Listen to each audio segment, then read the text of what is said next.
Welcome back to my channel SG family. জয় শ্রীকৃষ্ণ, রাধে রাধে বলে আবার আবার আবার আমরা একটা নতুন সকালে চলে এলাম। তো বন্ধুরা, সবাই কেমন আছো? আশা করি ভালোই আছো। তো সবাইকে জানাই গুড মর্নিং, শুভ সকাল। আর তার সাথে সবাইকে জানাই অনেক অনেক শুভেচ্ছা, অনেক অনেক অভিনন্দন। তো দেখো, রোজকার মতো আজকে আমি একটি নয় দুটি গল্প দুটি পার্টে নিয়ে এসেছি। তো আজকের গল্পগুলো সত্যি বাচ্চাদের মনোভাব, বাচ্চাদের আন্তরিকতা কীভাবে দিতে হয়, কীভাবে তাদের আন্তরিকতা তৈরি হয়, এই জন্যই আজকের একটা ভিডিও। আর একটা ভিডিও দেখো, বাচ্চাদেরকে অভাব শেখান। বাচ্চা থেকে যদি সাচ্ছল্যতা পেয়ে যায় তো সেখানে ওদের চরিত্র গঠন ভালো হয় না। এখানে এই রকমই গল্প তোমরা দেখতে পাবে। আজকে দুটি গল্প, দুটো বাচ্চাদের নিয়ে গল্প। তো দেখো, অন্য স্বাদের গল্প নিয়ে এলাম। রোজ রোজ ওই কান্নাকাটি, দুঃখ, এগুলো তো আর ভালো লাগে না। সেই জন্য এই গল্পগুলো আমাদের খুব দরকার বাচ্চাদের ক্ষেত্রে, আর বাবা মায়েদেরও জানা উচিত। তো যতই বলো না কেন, তো কোনো কাজ হবে না সে জানা কোথায়। সে একদম মানুষ তো যার যা চরিত্র বলে বদলানো যায় না। তবুও এইগুলো করলে ভালো হয়। তো সেই জন্য মনে হয় যেন সত্যি শিক্ষণীয় গল্প। তো এইগুলো তো আজকালের বাবা মা মানতে চায় না। না, ওরা ভাবে জোর করে, মানে মনে হিংসা ঢুকিয়ে দেয়। এর কাছে যেও না, এইটা করো না, এর কাছে এটা খেও না, এটা আমার জিনিস, এটা আমার দ্রব্য, এটা আমার খাবার, এই সমস্ত ওই বাচ্চাদের শেখানো বলবো না, মানে পরিস্থিতিতে এমন ফেলে দেয়, তো বাচ্চারা এগুলোই শিখে। আর অভাব তো মোটেও শিখে না। ছোট্টবেলা থেকে বাচ্চাদের যে স্বাচ্ছন্দ্য দেয়া হয়, এগুলো ভবিষ্যতে ভালো হয় না। এই গল্পগুলো সত্যিই ভালো লাগলো। তোমরাও দেখো, পুরো গল্পটা দেখো। কালকের গল্পটা একটু বড় হয়ে গিয়েছিল, কিছু করার নেই। গল্পটা ফিনিশ করতে গেলে ওইটুকু না দিলে গল্পটা শেষটা পর্যন্ত ভালো লাগে না। তাই আজকে আমি খুব বড় দিলাম না। তো চলো দেখে নাও।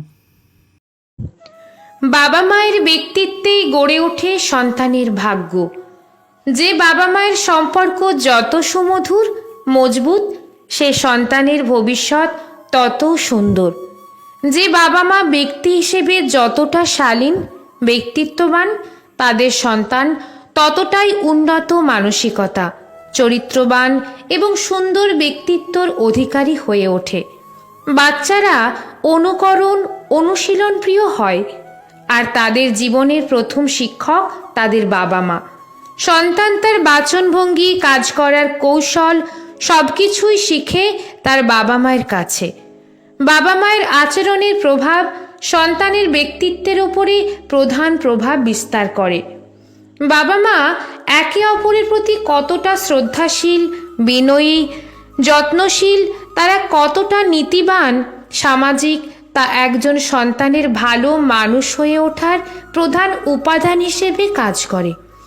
যদি কোনো সন্তান দেখে তার বাবা মা অনৈতিক কর্মকাণ্ডে লিপ্ত, তাদের বাচনভঙ্গি অশালীন, সন্তানের মাঝেও সেই আচরণ প্রভাব বিস্তার করে। আস্তে আস্তে সন্তান বাবা মায়ের অবাধ্য হতে শুরু করে, অনৈতিক কাজে লিপ্ত হয়, সামাজিক আচরণ, সৌজন্যতা থেকে দূরে সরে যায়। সন্তানকে শুধু দামি পোশাক, বিলাসবহুল জীবনযাপনে অভ্যস্ত করলেই সে ভদ্রসভ্য হবে না। সে তাই করবে যা তার বাবা মাকে সে করতে দেখবে।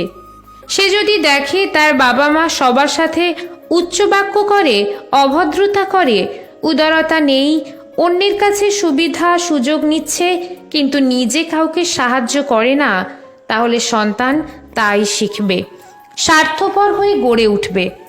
আপনি নিজে সিগারেট খেয়ে আশা করতে পারেন না আপনার সন্তান নেশা থেকে বিরত থাকবে। আপনি নিজে দ্বিচারিতা করে আশা করতে পারেন না আপনার সন্তান চরিত্রবান হবে। কারণ বাবা মায়ের চারিত্রিক বৈশিষ্ট্য সন্তানের মাঝে প্রকাশ পায়। সন্তান বাবা মাকে দেখেই শেখে। আপনার ব্যক্তিত্ব আপনার সন্তানের ভাগ্য গড়বে। জানেন তো, গোবরে সবসময় পদ্মফুল ফোটে না। তাই ভাববেন না আপনি খারাপ, তবুও সন্তান ভালো চরিত্রের হবে। সন্তানকে ডাক্তার, ইঞ্জিনিয়ার বানাতে বড় নামি দামি প্রতিষ্ঠানে পড়াশোনা শিখালেন, কিন্তু মনুষ্যত্ব শিখালেন না, তাহলে শেষ জীবনে বিপদ আপনারই হবে। আপনি অসুস্থ হলে সন্তান ডাক্তার নয়, উকিল ডাকবে আপনার সম্পত্তির ভাগাভাগি করতে। আপনার নৈতিকতা নির্ধারণ করবে আপনার সন্তান শেষ বয়সে আপনার সেবা করবে নাকি বৃদ্ধাশ্রমে পাঠাবে। সন্তানকে অফিসার বানানোর আগে মানুষ বানান, যেন অসুস্থ হলে ডাক্তার ডাকে, উকিল নয়। দয়া করে আপনারা সবাই সচেতন হবেন। মনে রাখবেন, আপনার সচেতনতা আপনার সন্তানের জন্য আশীর্বাদ। যে বাবা মা সন্তানের জন্য নিরাপদ পরিমাণ সম্পদ রেখে যান, তাদের সন্তানদের আমি দিনে দিনে নিঃশেষ হতে দেখেছি। নিশ্চয়তা মানুষকে অলস থেকে অলসতর করে। আপনি ভাবছেন আপনার রেখে যাওয়া অর্থ আপনার সন্তানকে নিরাপদ আগামী দেবে। ভুল। আপনার অর্থ আপনার 5 বছরের বাচ্চাকে দামি খেলনা দাবি করার মানসিকতা দেবে। ক্লাস 10-এ পড়তে এসে চাইবে আইফোন, ইন্টারে বাইক, অনার্সে গাড়ি, বিস্তর পকেট মানি, সিজন গ্যাপ দেওয়ার অধিকার, দামি ঘড়ি আর শুধু জাঙ্ক ফুডেই মাসে 10,000 টাকা। আপনি না দিলে সে বিরক্ত হবে, আপনাকে কৃপণ আর সন্তানের ইমোশনের গুরুত্ব না দেওয়া হার্টলেস বাবা মা মনে করবে। আমি বিশ্বাস করি পৃথিবীটা পরকালের হাসরের ময়দানের মতোই হওয়া উচিত, যার যার পাপ পূর্ণের মতোই যার যার অর্থ। পরিশ্রমের প্রাপ্তি তার হওয়া উচিত। আপনার শুধু স্বপ্ন ছিল, আপনি কলেজে পড়ার সময় ভেবেছিলেন 2টো মেয়ের পড়ার খরচ চালাবেন, আমেরিকা না হোক অন্তত নেপাল ঘুরে আসবেন। সেই স্বপ্ন আপনি ভুলে গেছেন সন্তানের নিশ্চিত ভবিষ্যতের ভাবনায়। আপনার এই ত্যাগ সন্তানের কাছে শুধুই দায়িত্ব পালন।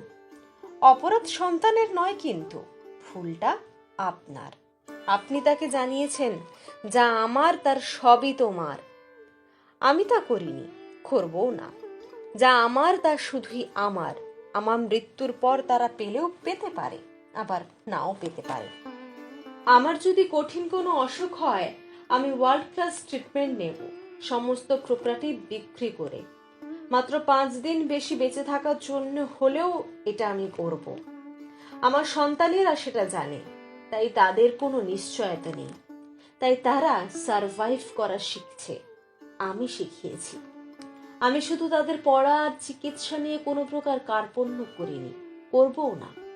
মা হিসেবে, একজন মানুষ হিসেবে অন্য একজন মানুষ যাকে আমি এ ধরনীতে এনেছি, তার প্রতি আমার একটুই দায়িত্ব। তারপর সে পৃথিবীর সন্তান, তারপর তাকে আরো লক্ষ সন্তানের সাথে দৌড় দিতে হবে। নিজের জায়গা নিজেকে তৈরি করতে হবে। যদি পারে সে তবেই জীবনের আনন্দ সে জানবে। আমার রেখে যাওয়া অর্থ দিয়ে সুখে থাকার অন্যের আন্ডারওয়্যার পরে ইজ্জত ঢাকা একই জিনিস। আমার সন্তানেরা অন্তত এইটুকু বুঝুক, এইটুকু মেরুদণ্ড তাদের হোক। সত্যিই যদি সন্তানের ভালো চান, তবে তাকে বুঝতে দিন সে একজন পূর্ণ মানুষ, তার দায়িত্ব তার। আপনি তার নির্দিষ্ট দায়িত্ব পাওয়া একজন আপনজন। সন্তানকে আন্তরিকতা দেখান, অর্থ নয়। যদি পারেন, জেনে রাখবেন আপনার 10 বিঘা জমি ছিল, আপনার সন্তানের 12 বিঘা হবে। আপনারটুকু না নিয়েই হবে।